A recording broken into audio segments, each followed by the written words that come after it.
Acompáñame a Santiago 5. Estamos por terminar ya este libro. Si no lo sabías, hoy lo sabrás. El próximo libro que estudiaremos es el libro de Apocalipsis.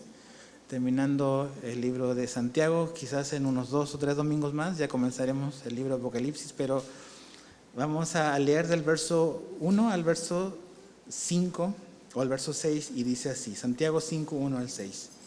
Oigan ahora, ricos, lloren y aúllen por las miserias que vienen sobre ustedes. Sus riquezas se han podrido y sus ropas están comidas de polilla. Su oro y su plata se han oxidado. Su herrumbre será testigo contra ustedes y consumirá su carne como fuego. Es en los últimos días que han acumulado tesoros. Miren el jornal de los obreros que han cegado sus campos y que ha sido retenido por ustedes. Clama contra ustedes. El clamor de los segadores ha llegado a los oídos del Señor de los ejércitos. Han vivido lujosamente sobre la tierra y han llevado una vida de placer desenfrenado. Han engordado sus corazones en el día de la matanza. Han condenado y dado muerte al justo. Él no les hace resistencia. Palabras fuertes de Santiago, como quizás la tónica de todo el libro. Santiago ha sido muy, muy directo, un libro corto, pero bien condensado, es como dinamita pura, siento. Y aquí Santiago empieza a hablarles a un grupo en particular de personas. Si te recuerdas, cuando estábamos estudiando los primeros capítulos, los primeros versículos de esta carta, decíamos que Santiago es un libro, es una carta que este hombre llamado Santiago le escribió a los cristianos que estaban como desparramados o dispersos por todo el imperio romano. Entonces, su enfoque son creyentes. De hecho, la palabra, dependiendo de la versión que utilices de la Biblia, aparece unas 20 veces aproximadamente la palabra hermanos. Entonces, le está hablando a hermanos, a cristianos. Pero en esta sección ya no dice hermanos ricos, sino que simplemente se refiere a los ricos. Entonces, algunos estudiosos piensan de que quizás Santiago le está hablando o va a referirse a los ricos en general, no necesariamente como que a los ricos que estaban en la iglesia a la cual él está dirigiéndole esta carta, sino a qué es lo que la Biblia, qué es lo que Dios tiene que decir sobre cierto tipo de rico, ¿ok? Entonces, aquí hay una precaución que tenemos que tener. Como realmente, como cada versículo de toda la Biblia, es que tenemos que entenderlo y no sacar un versículo como que fuera de un contexto y llegar a una conclusión de algo que la Biblia no está diciendo. Entonces, lo primero que tenemos que tener cuidado es como que abordar la palabra de Dios con precaución, porque uno pudiese ver, si uno no como que busca más allá de lo que aquí Santiago dice, uno pudiese llegar a pensar de que esto es en cierta forma como que un juicio en contra de todos los ricos, como que Dios está enojado con los ricos y como que es un pecado ser rico simplemente por serlo. Y eso es un error. Si pensamos de esa manera, es un error. Entonces, ¿qué es lo que Santiago no está diciendo? ¿Qué es lo que este texto no dice y no significa? Es que Santiago no está condenando al rico por simplemente serlo. Santiago no está condenando y no está juzgando tampoco a las riquezas en sí porque en el fondo sean malas por sí solas. Entonces ese no es el enfoque y ese es el error que debemos de evitar. Así como es un error el evangelio de la prosperidad, sería un error también nuestro el juzgar o el condenar la riqueza por sí sola, porque no lo es. Ahora, creo que Santiago vamos a ver realmente qué es lo que él nos quiere decir, pero un pastor y un teólogo de hace muchísimo tiempo, llamado J.C. Riley, él escribió muchas cosas muy interesantes, pero dos frases que me impactaron de lo que él dijo sobre la riqueza, y se las quiero leer. Dice, es posible amar al dinero sin tenerlo. ¿Ok? Es posible amar al dinero sin tenerlo. Pero también es posible tenerlo sin amarlo. Entonces están las dos posibilidades, dice Riley. Es No puedes tener un solo centavo en tu bolsillo y todo lo que ames sea dinero. Y puedes tener muchísimo en tu cuenta del banco y no necesariamente amarlo. ¿Ok? Esas son las dos posibilidades. También J.C. Riley dijo lo siguiente, dice, el dinero en verdad es una de las posesiones más insatisfactorias. Quita algunas preocupaciones sin duda, pero trae consigo tantas preocupaciones como las que quita. Hay problemas para conseguirlo, hay ansiedad en mantenerlo, hay tentaciones al usarlo, hay culpabilidad en su abuso y hay dolor al perderlo. Eso es lo que J.C. Riley hablaba sobre el dinero. Entonces, lo que no tenemos que sacar como conclusión de esta parte cuando dice en el verso 1, o sea, oigan ahora ricos, es que Dios está condenando al rico y a la riqueza por sí sola. Eso no es lo que la Biblia está diciendo. Si ese fuese el caso, si el problema fuese simplemente ser rico y ese fuese un pecado por sí solo, si bajas conmigo ahí con tu vista al versículo 11, ahí Santiago no hubiese puesto a Job como un ejemplo a seguir. En el verso 11 de Santiago 5 dice, miren que tenemos por bienaventurado a los que sufrieron. Han oído de la paciencia de Job y han visto el resultado del proceder del Señor. Entonces ahí Santiago como que trae a la mente de sus oyentes la vida de Job. Y cuando tú ves la vida de Job, una de las quizás cosas que todos saben es que Job era un hombre muy rico, muy próspero. Tenía muchísimo de todo, pero él lo perdió todo en un día. En un día lo perdió todo, no solamente materialmente, sino que también él se enfermó gravemente y por un tiempo que no sabemos exactamente quizás cuánto fue, él atravesó por esta gran prueba donde él perdió absolutamente todo lo material que tenía, perdió a sus hijos y estuvo enfermo. Pero cuando lees al final del libro de Job, te vas a dar cuenta que Dios le restituyó el doble de lo que él había perdido. Entonces, y Santiago lo pone como un ejemplo de paciencia y de perseverancia. Entonces, si de por sí el ser rico o el tener riqueza fuese en sí un pecado, la Biblia no nos pondría a Job como un ejemplo. Entonces, lo que tenemos que descartar para poder entender bien esta porción es que en sí el rico no es culpable por simplemente ser rico, ni la riqueza de por sí en sí sola es pecaminosa. Habiendo dicho eso, tenemos que entender cuál es el verdadero problema. ¿Qué es lo que Santiago está como que confrontando? ¿Y qué es lo que Dios está confrontando? ¿Cuál es el verdadero problema? Es mi actitud respecto a la riqueza. Es cómo mi corazón aborda o interactúa con el dinero, con las posesiones, con la riqueza. Eso es el asunto de fondo. Acompáñame a 1 Timoteo, por favor. Un par de libros atrás de donde estamos. 1 Timoteo capítulo 6. Pablo le escribe a su joven discípulo en el capítulo 6 y habla y toca este tema de el dinero, de los recursos, de las cosas materiales. Y fíjate lo que él dice ahí en 1 Timoteo capítulo 6, versos 7 al 10. Dice, porque nada hemos traído al mundo, así que nada podemos sacar de él. Y si tenemos qué comer y con qué cubrirnos, con eso estaremos contentos. Entonces ahí pausa, dice Pablo, llegamos sin ni uno y sin ni uno nos vamos. Absolutamente nada. Salimos como entramos. Pero también dice que se puede tener contentamiento sin tener tanto. El contentamiento no está relacionado con tener más, sino con aprender a estar contento con menos. Ese es el secreto o la clave del contentamiento. Aprender a estar contento con las cosas necesarias. ¿Y qué es lo necesario que dice? Es comida y vestido. ¿Ok? Eso es lo que dice Pablo. Ahora fíjate, verso 9.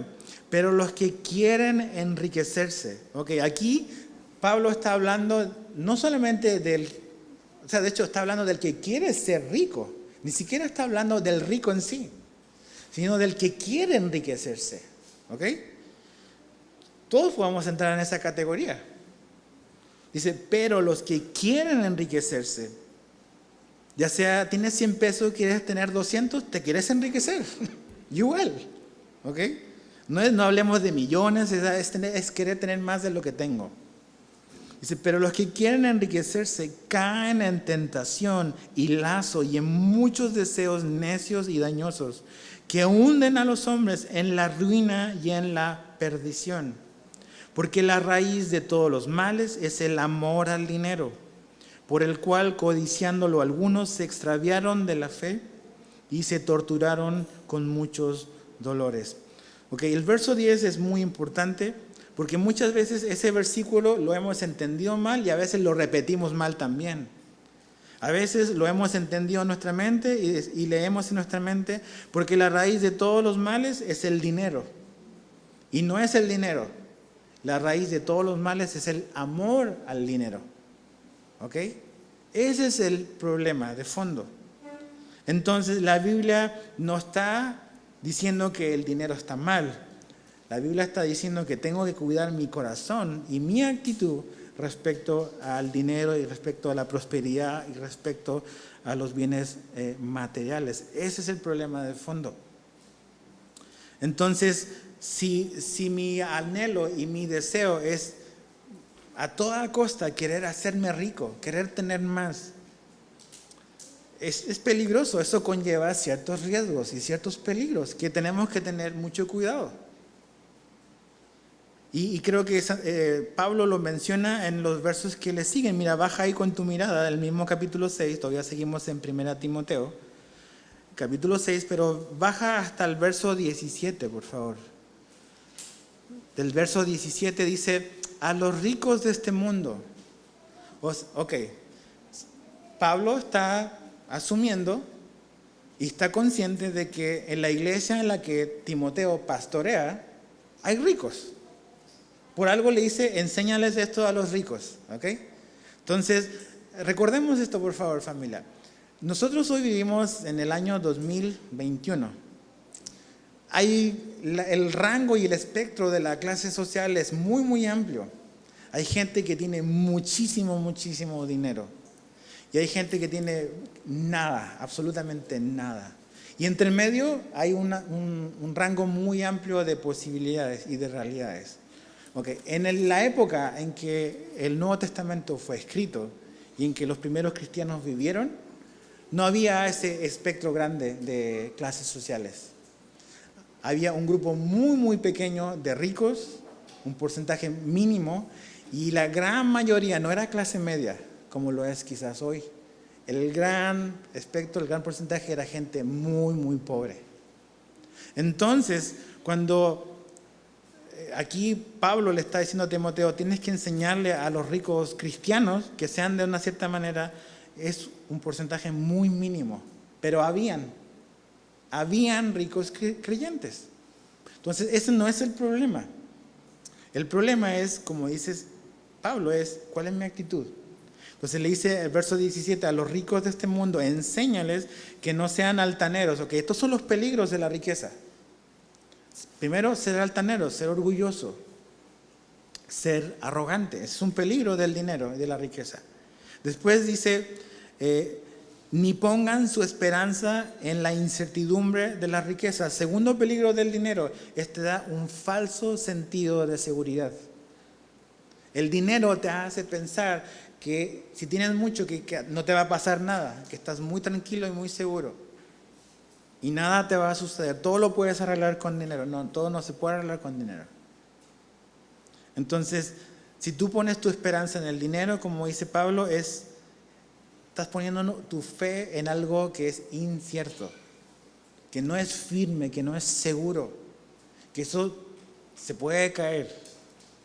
Entonces dice, sino en Dios, el cual nos da abundantemente todas las cosas para que las disfrutemos. Otra verdad importante respecto a la prosperidad que Dios te pueda llegar a dar en tu contexto. Dios no está en el negocio de hacer tu vida miserable, ¿ok? O sea, Dios no quiere así como que hoy voy a ser miserable a Edgar. No. Dios nos da las cosas para que las disfrutemos. No tiene nada de malo poder decir, ay, qué rico poder bañarse con agua caliente. O sea, qué padre que puedes hacerlo. Qué padre que puedes, yo digo amén a eso, poder dormir en un cuarto con aire acondicionado. O sea, la verdad lo disfruto muchísimo. Creo que no puedo, bueno, a lo mejor sí podría, pero sería un martirio todas las noches. Entonces, ok, Dios no me quiere ver, o no es que Él está como que buscando fastidiar mi vida y como que no disfrute nada. No. Dios te da abundantemente para que lo puedas disfrutar. Dios es bueno, Dios es generoso y nos da más de lo que necesitamos realmente. Entonces dice que Él nos da así abundantemente para que lo disfrutemos. Pero dice, enséñales que hagan bien, que sean ricos en buenas obras, generosos y prontos para compartir. Entonces ahí hay otro peligro de la riqueza, es ser egoísta y quedarte con todo y guardar todo para ti y acumular riquezas solo para ti. Ese es un peligro de la riqueza. Dice, acumulando para sí el tesoro de un buen fundamento para el futuro, para que puedan echar mano de lo que en verdad es vida. Okay, entonces el punto claro es ese. No es pecado ser rico, la riqueza en sí no es pecaminosa, lo pecaminoso es mi corazón y cómo yo abordo y interactúo con las cosas materiales y la riqueza o el nivel de prosperidad que Dios me quiera dar. ¿Ok? Habiendo dicho eso, aquí Santiago, volviendo a Santiago 5, está hablando de un rico en particular, hombre o mujer. Es aquel rico que es necio, que insiste en poner su esperanza y su confianza en cosas que van a desaparecer. Ese es el rico al cual Santiago está apuntando. Y fíjate, muy importante, ¿te acuerdas que Santiago nos dijo que no debíamos de juzgar? ¿Te acuerdas que lo estudiamos hace poco? Tú podrías decir, bueno, entonces Santiago está contradiciendo lo que le enseñó en el capítulo anterior.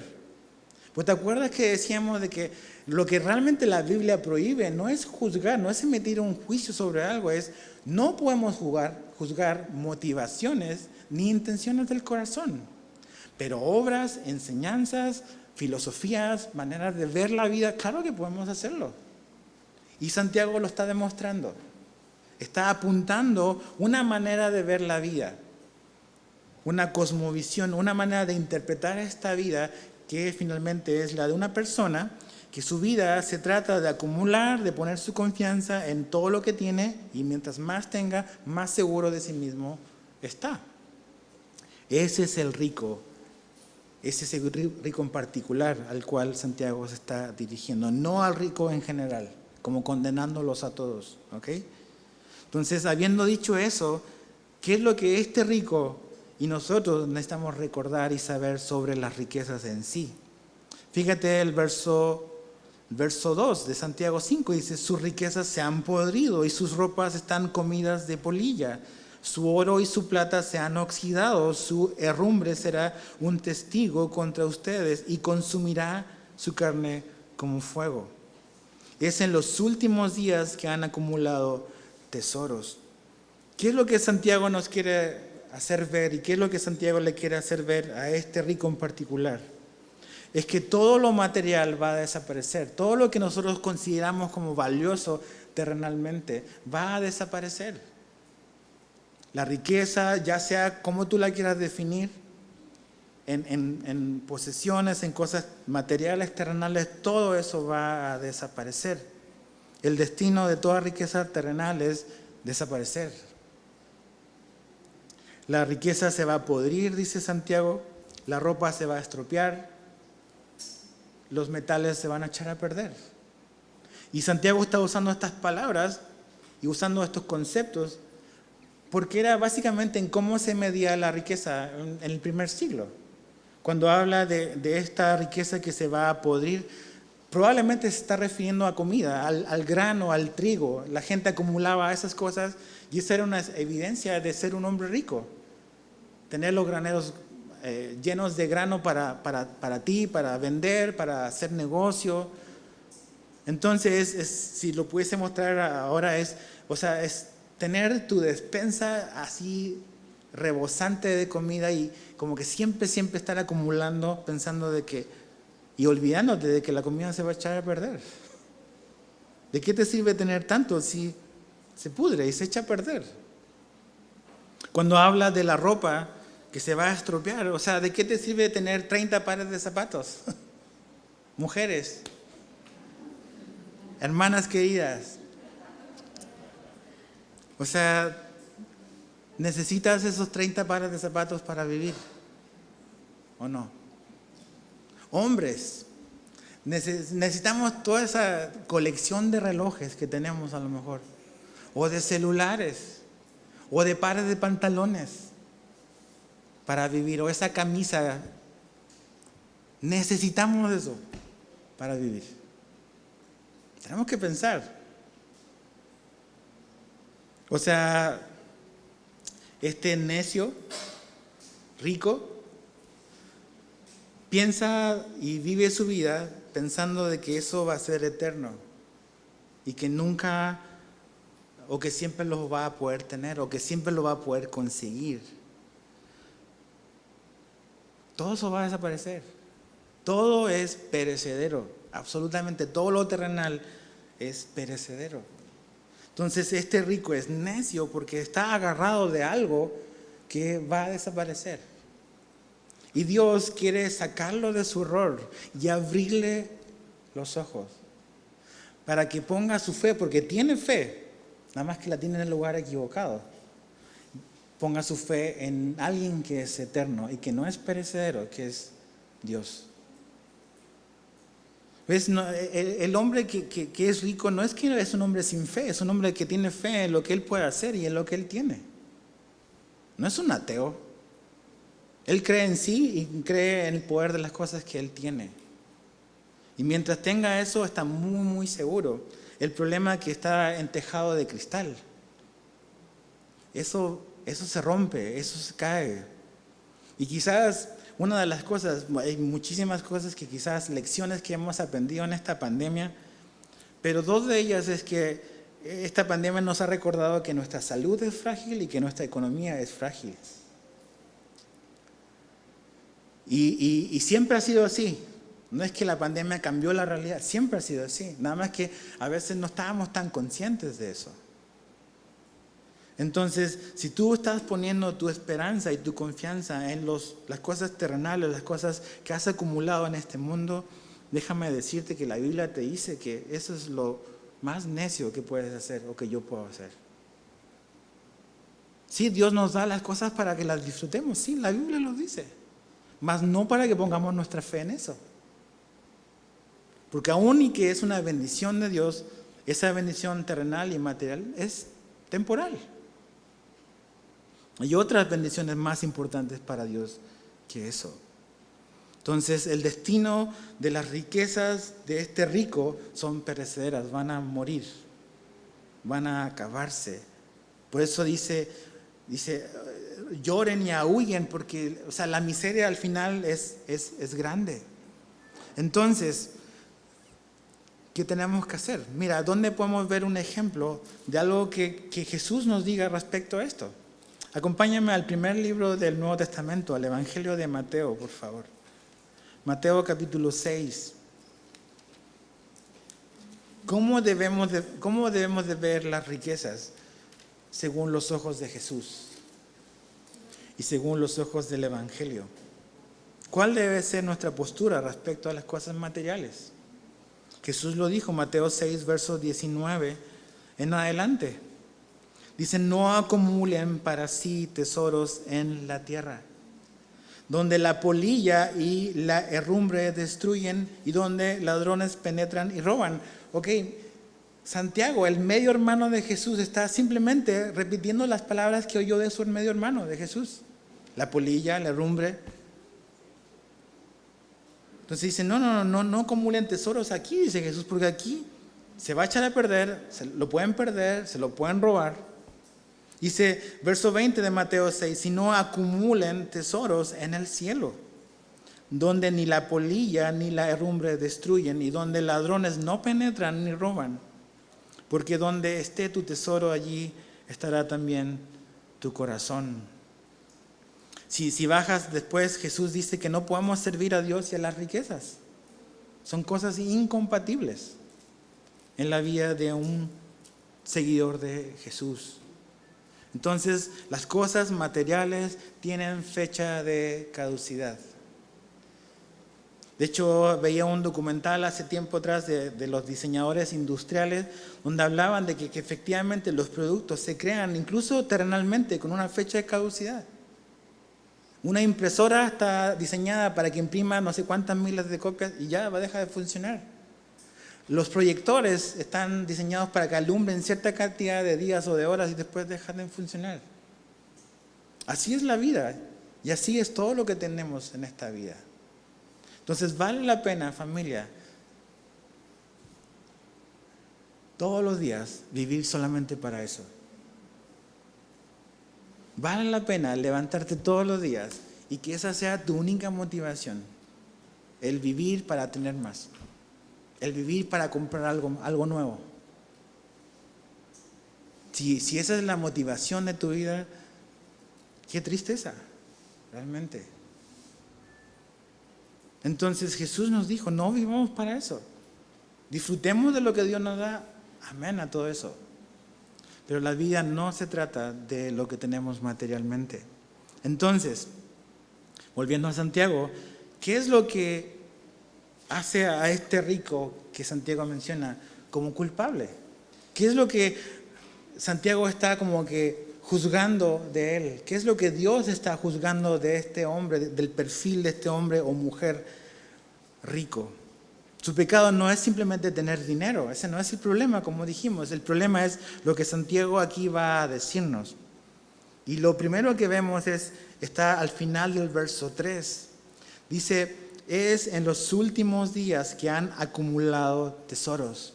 El problema con este hombre, con esta mujer rica, es que su vida se ha tratado de simplemente acumular tesoros. Acumular tesoros. Y eso me habla de los propósitos de la riqueza de este hombre o de esta mujer. ¿Cuál es el propósito? ¿Simplemente acumular? ¿O para qué estoy acumulando? Mira, algo muy importante que tenemos que tener y creo que recordar otra vez es no malinterpretar la Biblia. La Biblia no está ni condenando, ni juzgando, ni como que exponiendo como algo pecaminoso el ser planificador y el pensar en el futuro, ¿ok? El ser previsor, refiriéndose a tus finanzas. Si tú estás pensando y te has sentado a decir, bueno, ok, me quedan tantos años de vida útil, laboral, voy a planificar, quiero que mi jubilación o mi pensión o lo que sea, o mi futuro, yo pueda tener cierta seguridad para mi familia, eso está perfectamente bien y la Biblia nos anima a pensar así. En mi tiempo devocional estoy estudiando o leyendo el libro de Proverbios. Y esta semana que pasó, llegué ahí a Proverbios 6, versículo 6, donde Salomón le dice a su hijo, mira, ¿quieres ser sabio? Mira la hormiga. Y dice así, mira la hormiga y aprende de ella. Y básicamente la idea es que la hormiga no es holgazán como lo usa Salomón, sino que la hormiga trabaja no teniendo un jefe ni un comandante, trabaja un cierto periodo del año y guarda para tener hacia adelante, para tener el futuro. Entonces su esfuerzo significa que ella pueda vivir el futuro tranquila. Ahora, esto es muy importante, no solamente es el esfuerzo de la hormiga, es la providencia de Dios, obviamente combinada con el esfuerzo de la hormiga. Y dice, ¿y tú crees que si Dios hace eso y le provee así a la hormiga, no va a proveer y bendecir tu esfuerzo? Si tú significas más para Dios que las aves y obviamente que una hormiga. Y entonces la Biblia no nos está diciendo, no planifiquen, no piensen en su retiro, no piensen en su jubilación. No está diciendo eso. Lo que está aquí condenando no es el acumular para ver tus necesidades más adelante, sino que la Biblia está condenando el acumular las riquezas simplemente con un objetivo egoísta y con una actitud egoísta y ambiciosa. Si yo solamente estoy guardando porque yo quiero nada más tener más, como el tío rico MacPato. O sea, nada más así como que es, o sea, más, y la avaricia se lo ha comido. Eso es lo que la Biblia condena, eso es lo que la Biblia reprocha. Y quizás un buen ejemplo de esto lo encontramos en el Evangelio de Lucas. Mira, vamos a Lucas capítulo 12. Ahí Jesús tiene esta como que interacción con un hombre que viene y le hace una pregunta, y Jesús aprovecha de dar una parábola. Lucas capítulo 12, verso 13 al 21. Lucas 12, 13 al 21. Dice, uno de la multitud le dijo, maestro, dile a mi hermano que divida la herencia conmigo.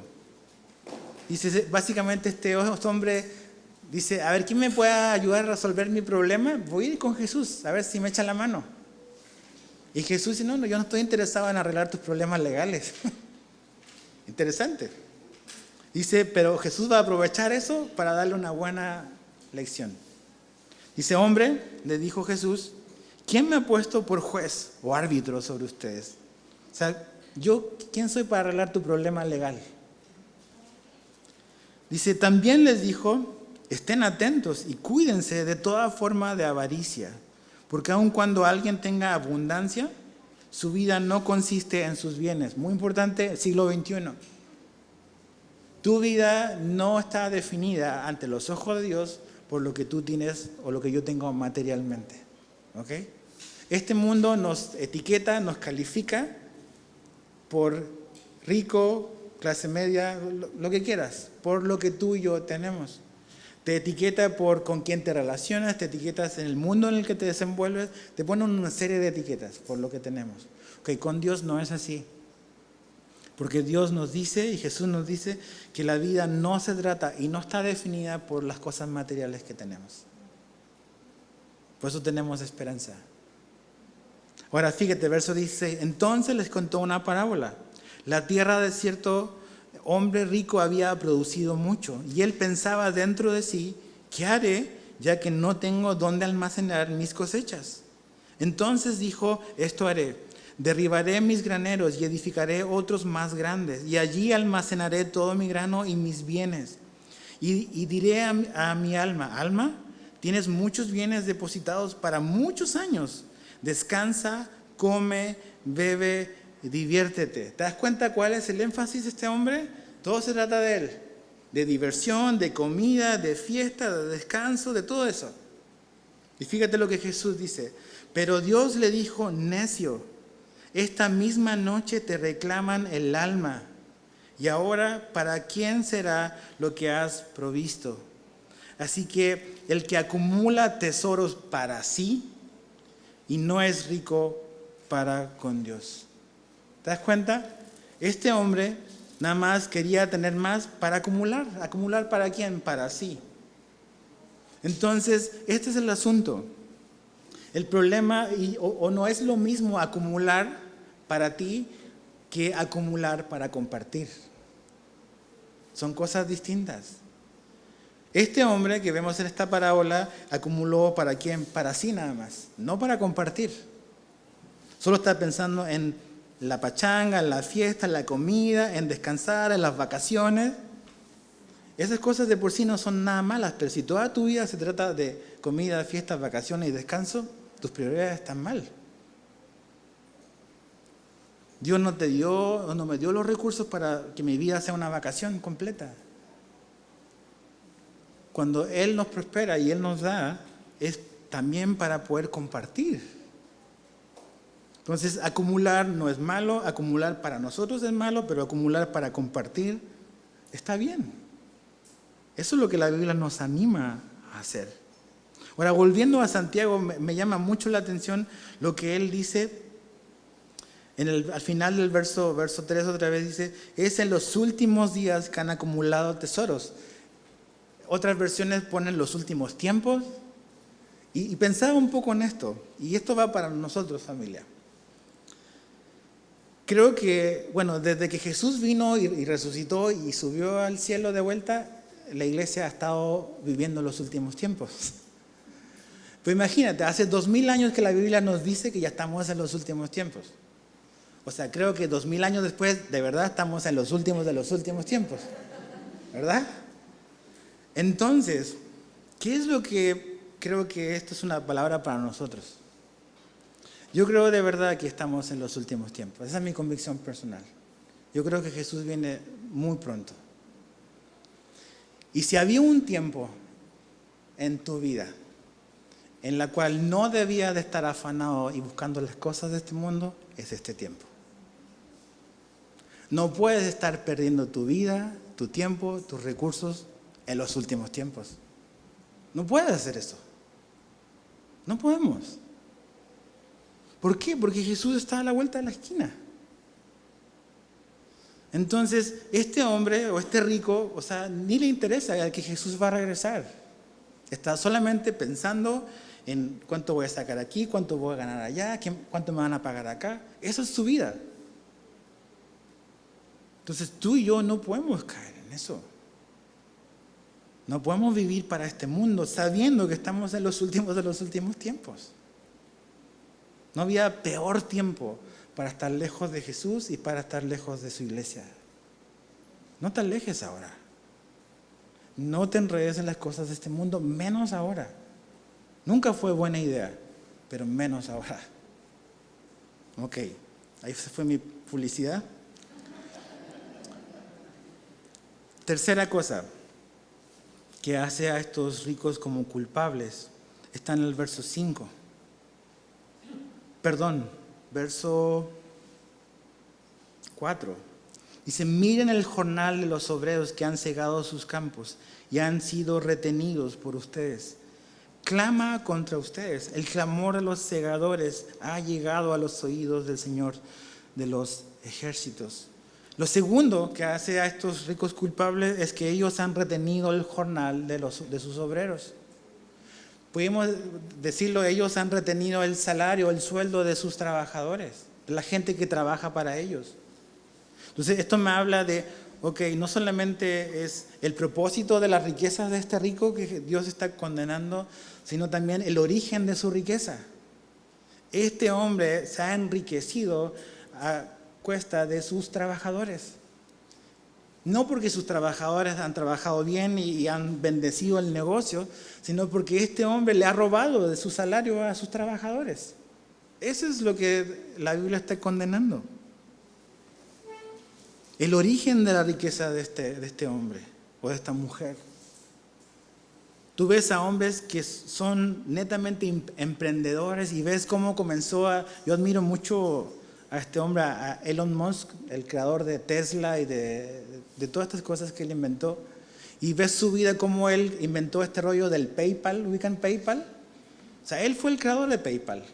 A lo mejor no tenías la menor idea, pero él lo inventó hace muchísimos años, lo vendió y así empezó a hacer su fortuna, y el hombre es visionario para pensar y todo el rollo. O sea, él ha construido su imperio en base a innovación, a tecnología. Pero hay muchísima gente que construye su imperio robándole lo que le corresponde a la gente que trabajan para ellos. Entonces, otra vez, no es pecado ser rico, pero es pecado cuando eres rico a costa de robar y de tomar lo que no nos corresponde. Proverbios 14:31 dice, el que oprime al pobre afrenta a su hacedor, pero el que se apiada del necesitado lo honra. Proverbios 17:5 dice, el que se burla del pobre afrenta a su hacedor. El que se regocija de la desgracia no quedará sin castigo. En el libro de Deuteronomio, Dios reguló o estandarizó el rol entre un empleador y su siervo. Deuteronomio 24, 14 al 15 dice, no oprimirás al jornalero pobre y necesitado, ya sea uno de tus conciudadanos o uno de los extranjeros que habita en tu tierra y en tus ciudades. En su día le darás su jornal antes de la puesta del sol, porque es pobre y ha puesto su corazón en él, para que él no clame contra ti al Señor y llegue a ser pecado en ti. O sea, la ley de Dios pensó también en el aspecto laboral. O sea, conciliación y arbitraje, pues ahí está, Deuteronomio 24, para los judíos. O sea, Dios piensa hasta en eso, para su gente. Entonces no está diciendo que, o sea, lo que aquí Dios está como que reprochando, no es que a lo mejor tú no tengas más para ofrecer porque no tienes más para ofrecer. A lo mejor esa es la realidad del trabajo que te tocó. No te pueden pagar más. Eso no es lo que está mal. Lo que Dios está condenando es pudiendo pagarte más, o incluso lo que se comprometieron a pagarte, no pagártelo y quedárselo en el bolsillo. Ese es el pecado. Eso es lo que Dios está condenando y juzgando en este hombre o en esta mujer de negocio o rico. No es que pagues poco, tienes que tener cuidado, porque como dice aquí en Deuteronomio, el jornalero pobre y necesitado pues no tiene cómo negociar contigo. Entonces tú puedes decir, te voy a pagar esto, y por su necesidad a lo mejor dice que sí, pero no es porque no puedes pagar más, es nada más porque eso que le vas a dar más te lo quieres quedar tú. Ahora, tú y yo sabemos cuál es esa línea, cuál es ese número. Entonces estos hombres se han enriquecido tomando el salario que les tocaba a sus trabajadores. Ese es el rico que Santiago está condenando. La tercera cosa, ahora sí, el verso 5 dice, han vivido lujosamente sobre la tierra y han llevado una vida de placer desenfrenado. Han engordado sus corazones en el día de la matanza. ¿Qué es lo que hace condenable a estos hombres? Es que han vivido lujosa y desenfrenadamente. La palabra lujosa en la Biblia de las Américas, la Reina Valera lo pone como deleites, y la palabra desenfreno usa la palabra disolutos. ¿Qué quiere decir lujoso? Es interesante. Aquí Santiago no está condenando a un hombre porque tiene una chaqueta de, no sé, Tommy Hilfiger.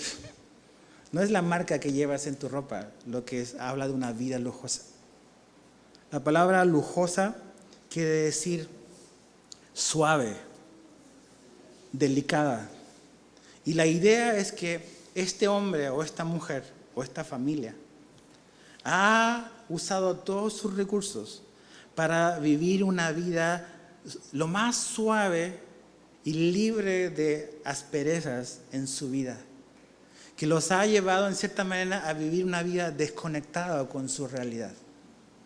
Entonces usa todo el dinero para vivir en una burbuja y no tiene la menor idea que a 1 kilómetro o a 200 metros de su casa hay una persona que no tiene ni siquiera que echarse de comer en la boca. ¿Por qué? Porque han vivido una vida suave, todo tranquilo, no vamos a pasar sobresaltos, todo se trata de nuestra familia, de la preservación de nuestro nombre y todo se trata de nosotros. Pero desconectados con la realidad que les rodea. Ese es lujoso, no es la marca de tu ropa. Es como yo he usado mis recursos para evitar cualquier dificultad. A veces nosotros como padres hacemos eso con nuestros hijos. Queremos evitarles cualquier sufrimiento. Entonces todo nuestro dinero, todo lo vamos a usar para que nuestro hijo viva en una burbuja. Y cuando viva en el mundo real, qué difícil va a ser para ellos. Si los hemos sobreprotegidos y los hemos desconectado de la realidad de gente que no tiene lo que nuestros hijos tienen. Entonces, y desenfreno habla de una persona que no le ha dicho no a ninguno de sus deseos, que ha usado su dinero para cumplir todos sus deseos, comprar todo lo que siempre quiso, comer todo lo que siempre quiso, ir a todos los lugares que siempre quiso ir. No se negó ningún placer. Santiago dice, ay de ese hombre, ay de esa mujer. Está incómodo Santiago, ¿verdad? Pero a veces necesitamos estos libros en nuestra vida. Creo que en esta pandemia tenemos que despertar a la vida que traíamos o al cristianismo que traíamos. Quiero leerles en el libro de Amós, donde creo que esta idea de vivir en una burbuja, aislado de la realidad del dolor y de la necesidad a nuestro alrededor, creo que se ve bien reflejada. Bueno, si quieres abrir tu Biblia, pero yo te lo quiero leer. Es Amós 6, verso 1 al 7. Te lo voy a leer de la Nueva Traducción Viviente, porque creo que nos va a ayudar a comprender el sentido de lo que quiere decir el profeta Amós. Dice: ¿qué aflicción les espera a ustedes que están a sus anchas en medio de lujos en Jerusalén? Y a ustedes que se sienten seguros en Samaria.